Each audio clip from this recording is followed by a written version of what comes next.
C'est coloré, c'est pas cher et c'est chinois, mais c'est controversé au Mexique. Je t'explique pourquoi.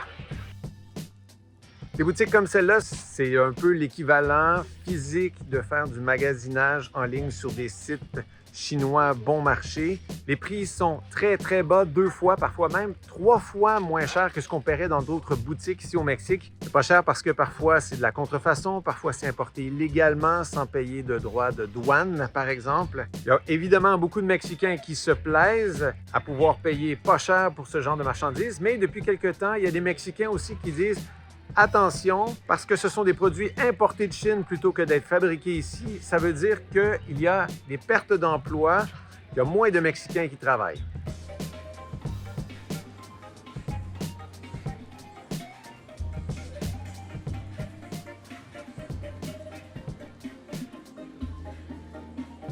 Attention, les Chinois ne font pas que vendre des produits au Mexique, ils en fabriquent également. Ça se passe surtout dans le nord du pays. Dans des usines, on fabrique des téléviseurs, des fours micro-ondes, des laveuses, des meubles, des pièces pour les voitures également. Ce sont des travailleurs mexicains avec de la matière première qui est principalement mexicaine, donc ça respecte les règles des accords de libre-échange en Amérique du Nord.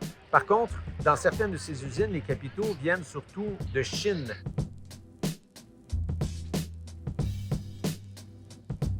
L'autre aspect de tout ça, ça concerne l'aluminium, l'acier.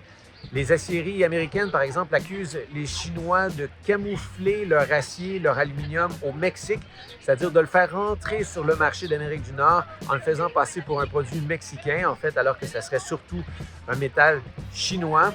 Ça déplaît probablement aux Américains, probablement à l'administration Trump également. Et ça pourrait expliquer une partie des raisons pour lesquelles Donald Trump insiste pour imposer des tarifs au Mexique.